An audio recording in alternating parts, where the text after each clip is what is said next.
Assalamualaikum warahmatullahi wabarakatuh. Kali ini kita akan membahas tema 1, muatan IPS, dan yang akan kita bahas adalah letak geografis serta letak astronomis Indonesia beserta pengaruhnya.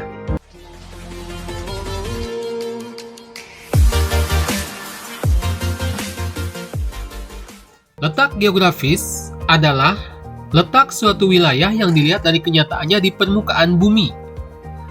Nah, kalau dilihat dari letak geografis, Indonesia itu posisinya berada di antara dua samudra, yakni Samudra Pasifik dan Samudra Hindia, serta diapit oleh dua benua, yakni benua Asia dan benua Australia. Di sebelah barat, ini sebelah barat berarti batas Indonesia adalah ini Samudra Hindia.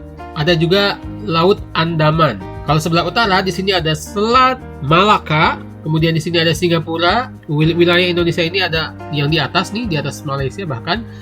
Di sini ada yang disebut sebagai Pulau Natuna. Di atas Pulau Natuna ini ada Laut Cina Selatan. Kemudian di sebelah utara Indonesia, di sini ada Malaysia, kita berbatasan dengan Malaysia. Di sini ada Laut Sulawesi. Kemudian di sini ada Samudra Pasifik. Ini perbatasan utara Indonesia. Di sebelah timur ada Samudra Pasifik dan juga ada negara Papua Nugini. Kalau perbatasan selatannya, di sebelah sini ada Laut Arafura yang ada di sebelah selatan Papua. Kemudian ada Australia, ada Laut Timur, dan ini Samudra Hindia yang sangat luas sekali.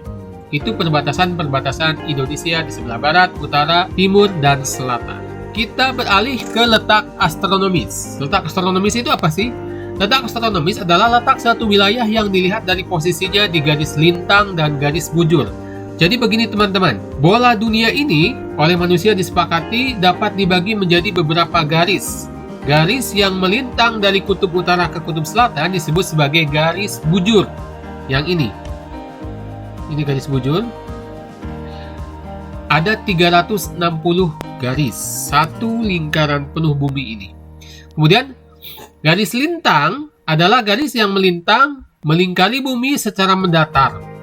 Jadi yang ini mendatar seperti ini. Nah, garis lintang ini tengah-tengah bumi ini disebut sebagai garis lintang 0 derajat. Garis yang ada di atas garis 0 derajat ini disebut sebagai garis lintang utara, dan yang berada di bawah garis 0 derajat atau garis khatulistiwa ini disebut sebagai garis lintang selatan. Indonesia ternyata tepat dilewati oleh garis lintang 0 derajat atau dilewati oleh garis khatulistiwa. Inilah sebabnya Indonesia memiliki iklim tropis karena dilewati oleh garis lintang 0 derajat atau garis khatulistiwa.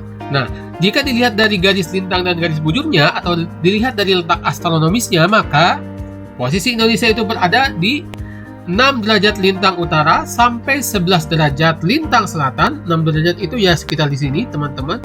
Garisnya tidak digambar. Sampai 11 derajat lintang selatan. Nah, 11 derajat itu sekitar di sini. Kemudian antara 95 bujur timur, nah di sini 95 itu garisnya. Sampai sisi sebelah sini 141 bujur timur pula. Itulah letak posisi Indonesia. Teman-teman harus hafal ya, 6 derajat lintang utara sampai 11 derajat lintang selatan, dan 95 bujur timur sampai 141 bujur timur. Jika ditanyakan letak astronomis Indonesia, itu jawabannya. Nah, Indonesia merupakan negara yang sangat besar, terdiri atas banyak kepulauan. Maka Indonesia disebut juga sebagai negara kepulauan. Teman-teman mungkin sudah berlatih di permainan live worksheet, menentukan nama-nama pulau besar di Indonesia. Nah, antara satu pulau dengan pulau yang lain ini memiliki keunikan tersendiri, seperti yang tampil di layar berikut ini.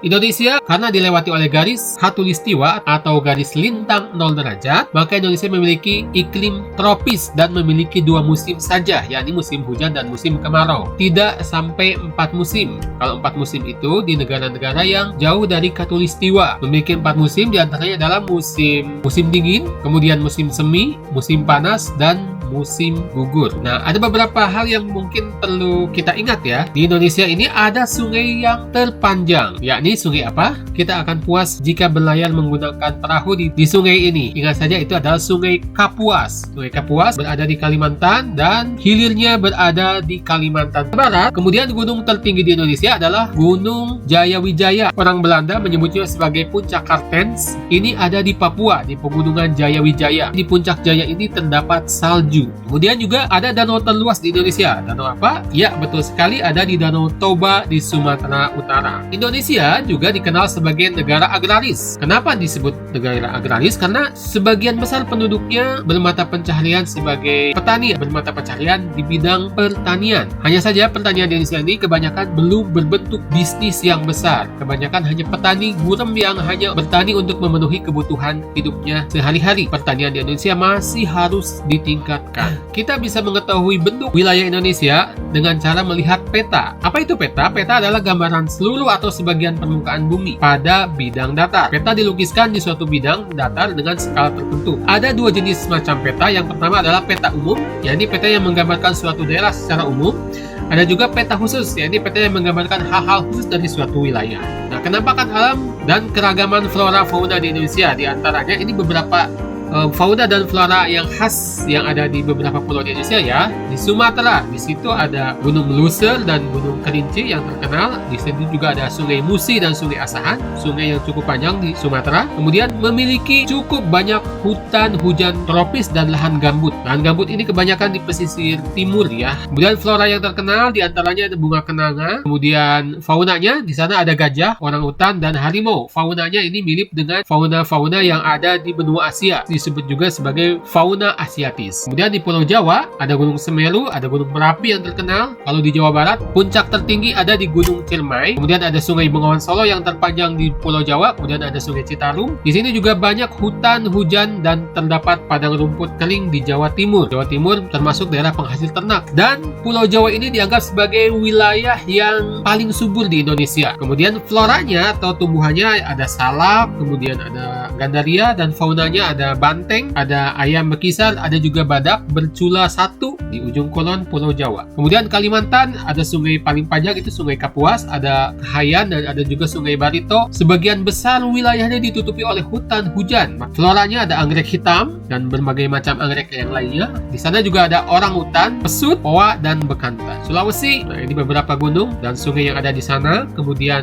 juga memiliki hutan hujan dan padang rumput. Ada juga hutan bakau. Floranya, nah ini Sulawesi ini unik. Ada hewan-hewan yang tidak ada di pulau lain. Kalau floranya ada pohon eboni dan damar. Nah untuk faunanya yang unik. Ada maleo, ada kuskus, ada anoa, ada babirusa juga di sana. Sedangkan di NTB dan NTT, di sini ada Gunung Rinjani yang terkenal itu. Ada Gunung Tambora yang pada zaman dulu pernah meledak dan ledakannya sangat luar biasa dahsyat. Di sini didominasi oleh padang rumput dan yang kering. Floranya ada ajang, kelicung, dan cendana. Nah ini faunanya yang unik. Ada komodo dan ada juga jalak Bali. Sedangkan Maluku dan Papua, dia ada beberapa gunung di sana. Kemudian ditutupi oleh hutan hujan tropis dan hutan bakau. Floranya ada bunga anggrek, larat, buah merah. Nah faunanya unik. Ada cendrawasih, duri raja, ada juga kanguru pohon. Pengaruh kondisi geografis Indonesia sebagai negara maritim. Nah kalau dilihat Indonesia ini merupakan negara maritim. Apa itu negara maritim? Negara maritim adalah negara yang memiliki perairan yang sangat luas. Indonesia yang letaknya sangat strategis di antara dua benua dan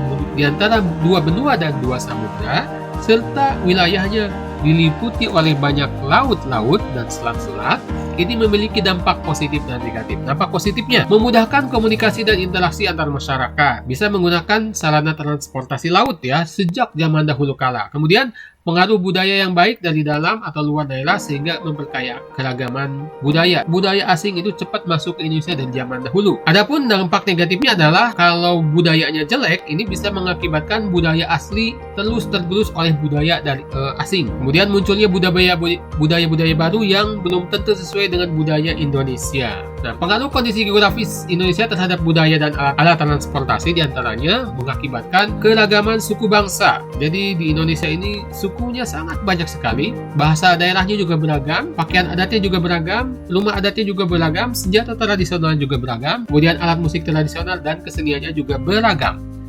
Wilayah Indonesia yang berupa kepulauan juga mempengaruhi jenis transportasi yang digunakan untuk menghubungkan antar pulau, yakni transportasi udara dan laut. Berikut ini beberapa pelabuhan yang terkenal, misalnya Belawan, Sumatera Utara, Pelabuhan Bakahuni di Lampung, Pelabuhan Merak di Banten, Tanjung Perak di Jawa Timur, di Surabaya, dan Gilimanuk di Bali. Ada juga bandar udara yang terkenal, di antaranya Bandar Udara Sultan Iskandar Muda di Aceh, Adi Sucipto di Yogyakarta, Soekarno-Hatta di Banten, Ngurah Rai di Bali, dan Sentani di Papua. Oke, demikian pembelajaran kita kali ini. Wabillahi taufik wal hidayah. Wassalamualaikum warahmatullahi wabarakatuh.